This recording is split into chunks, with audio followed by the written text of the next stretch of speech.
नमस्ते दोस्तों, प्यारे बच्चों। मैं हूं ब्रजेश और स्वागत करता हूं आप सभी का कहानियों की दुनिया में। आज मैं आपके सामने एक छोटी सी प्यारी सी सुंदर सी कहानी लेकर प्रस्तुत हुआ हूं। लाडो हैप्पी बर्थडे। आज लाडो बिटिया का जन्मदिन है और उसको ढेर सारी हार्दिक शुभकामनाएं, बधाई देता हूं। और कहानी शिक्षाप्रद है। अगर कहानी आपको अच्छी लगे, पसंद आए तो आप कमेंट बॉक्स में कमेंट करके ज़रूर बताइएगा। शुरू करते हैं कहानी। हैप्पी बर्थडे लाडो। रोज़ की तरह उस दिन सवेरे भी लाडो की मम्मी चारपाई से उठते ही लाडो को जगाने के लिए उसके कमरे में गई तो ये देखकर चौंक गई कि लाडो का बिस्तर खाली पड़ा है। उन्हें आश्चर्य हुआ कि रोज सवेरे कई बार आवाज़ें लगाने, डांटने और झंझोड़ने के बाद बड़ी मुश्किल से जगने वाली लाडो आज इतनी जल्दी अपने आप कैसे उठ गई। उन्होंने सारे घर, यहाँ तक कि शौचालय और स्नान घर तक में ढूंढ डाला, लेकिन लाडो का कहीं भी अता पता नहीं था। लाडो लाडो आवाज़ लगाती वह आंगन की तरफ आई तो देखा कि आंगन से लगा पिछवाड़े का दरवाज़ा खुला पड़ा है। वह लपक कर पिछवाड़े गई तो देखती क्या है कि हाथ में खुरपी लिए लाडो पिछवाड़े की खाली पड़ी गंदी ज़मीन में एक गड्ढा खोदने में जुटी हुई थी। ये क्या लाडो, सुबह सुबह यहाँ गंदगी में क्या कर रही हो? मम्मी ने डांटा। लाडो को एकाएक सामने देखकर लाडो ऐसे सकपका गई जैसे उसकी कोई चोरी पकड़ी गई हो। कुछ नहीं मम्मी, कुछ नहीं, बस यूं ही जरा सफाई कर रही थी, लाडो ने हकलाते हुए कहा और खड़ी होकर अपने हाथ की धूल झाड़ने लगी। चलो अंदर, सुबह सुबह कूल्हा मंजन नहीं करना, नहाना धोना नहीं है, बड़े आए सफाई करने वाली। मम्मी ने पुनः डांट लगाई तो वह भागती हुई घर के अंदर आई और आंगन में खुरपी रख जल्दी से बाथरूम में घुस गई। लाडो अपनी मम्मी, पापा और छोटे भाई के साथ बिजली विभाग के सरकारी कॉलोनी में रहती है। इस कॉलोनी में 6-6 आवास प्रति पंक्ति के हिसाब से 4 पंक्तियों में कुल 24 आवास बने हुए हैं। इन आवासों के पीछे काफ़ी जगह खाली पड़ी है जहां घरों की नालियां बहती है और कूड़ा फेंका जाता है। पिछले 1 सप्ताह से लाडो चुपके चुपके अपने घर के पिछवाड़े थोड़ी सी जगह की सफाई करने में जुटी थी। इस कार्य में उसके दोस्त भी उसकी मदद कर रहे थे। आज सवेरे मम्मी द्वारा रंगे हाथों पकड़े जाने पर भी उसने उन्हें कुछ नहीं बताया। थोड़ी देर में नहा धोकर तैयार होकर जब लाडो बस्ता लेकर स्कूल जाने के लिए घर से निकलने लगी तो उसकी मम्मी ने कहा, लाडो याद है ना, आज तुम्हारा जन्मदिन है? हाँ मम्मी, याद है, खूब अच्छी तरह से याद है, लाडो ने उत्तर दिया। मैं तुम्हें इसलिए याद दिला रही हूँ कि कहीं आज भी स्कूल की छुट्टी होने के बाद तुम वहीं पर खेलने मत लग जाना। छुट्टी होते ही सीधे घर आना। शाम को तुम्हारे जन्मदिन के उत्सव की तैयारी करनी है। मैंने कॉलोनी के कुछ लोगों को बुला लिया है। तुम यदि चाहो तो अपने कुछ खास दोस्तों को भी बुला सकती हो। ठीक है मम्मी, ठीक है, शाम को मैं अपने दोस्तों के साथ ही आऊँगी, लाडो ने कहा और स्कूल चली गई। लाडो के स्कूल की छुट्टी शाम 3 बजे हो जाती है।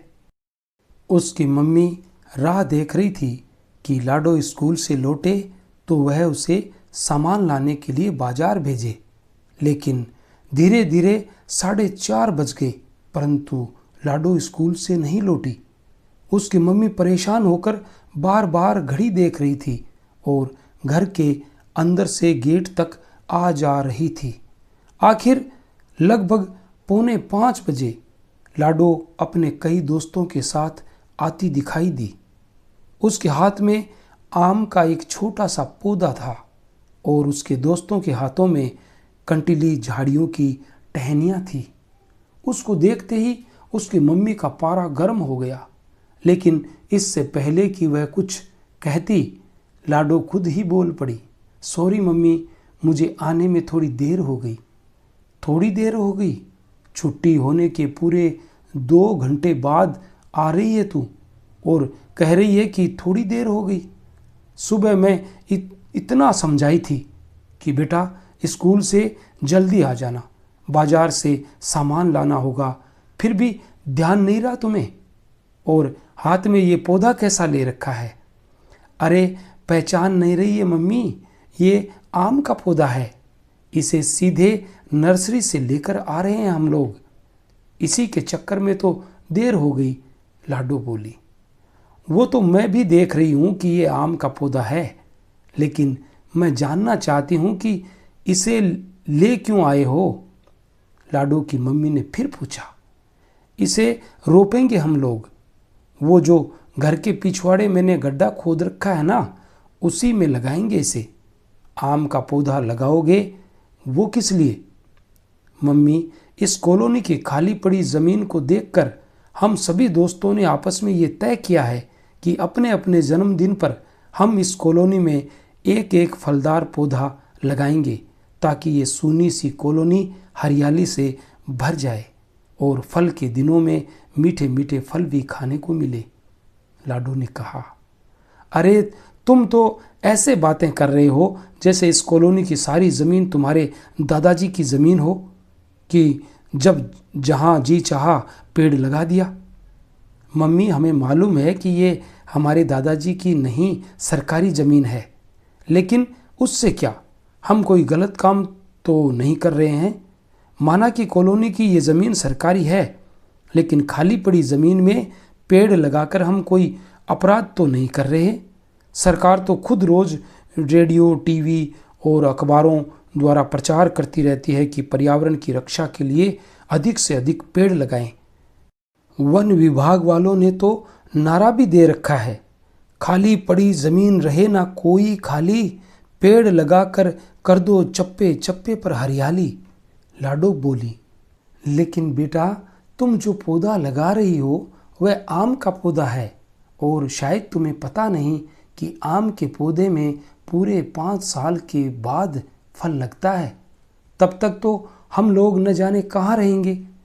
तुम्हारे पापा का स्थानांतरण किसी दूसरी जगह हो जाएगा तो क्या इस पेड़ का आम खाने के लिए तुम यहीं बैठे रहोगी? मम्मी, अगर हर कोई ऐसा ही सोचने लगे तब तो धरती पर एक भी पेड़ ना लगे। हम लोग आम, अमरूद, सेब, संतरे, अनार, लीची आदि जो भी फल खाते हैं, क्या उसके पेड़ हमने ही लगाए थे? नहीं ना। तो यदि दूसरों द्वारा लगाए पेड़ों के फल हम लोग खा रहे हैं तो दूसरों के लिए पेड़ लगाना भी तो हमारा फर्ज बनता है। हाँ आंटी जी, लाडो बिल्कुल सही कह रही है। लोगों द्वारा रोज न जाने कितने पेड़ काट दिए जाते हैं। यदि इस प्रकार पुराने पेड़ कटते रहे और उनकी जगह नए पेड़ न लगाए गए तो एक दिन ऐसा भी आएगा जब इस धरती पर कोई पेड़ ही नहीं बचेगा। फिर तो लोगों को सांस लेने के लिए शुद्ध हवा भी नहीं मिल पाएगी। इसलिए ये जरूरी है कि अधिक से अधिक संख्या में घने और छायादार पेड़ लगाए जाएं। लाडो के दोस्त गौरव ने कहा, बातें तो तुम लोगों की 16 आने सच है। मैं भी मानती हूँ कि पेड़ लगाना अच्छी बात है, लेकिन ये भी सोचा है तुम लोगों ने कि सारे दिन कितनी ढेर सारी गायें, भैंसें, बकरियां घूमती रहती हैं इस कॉलोनी में। ये सारे जानवर एक दिन में ही चट कर जाएंगे तुम्हारे पौधों को। लाडो की मम्मी बोली, हम लोग उसका भी प्रबंध कर चुके हैं आंटी जी। हम लोगों के हाथों में ये कंटीली झाड़ियाँ नहीं देख रही आप? पौधा लगाने के बाद हम उसके चारों तरफ कॉलोनी में इधर उधर बिखरे ईंटों से घेरा बना देंगे और घेरे के किनारे किनारे ये कंटीली झाड़ियाँ लगा देंगे। यही नहीं, जब तक कि पौधा काफ़ी बड़ा न हो जाए हम लोग नियमित रूप से उसकी सिंचाई और देखभाल भी करते रहेंगे। ये काम सिर्फ लाडो नहीं बल्कि हम सभी दोस्त मिलजुल कर करेंगे। शाबाश बच्चों, तब तो ये कॉलोनी जरूर हरी भरी हो जाएगी।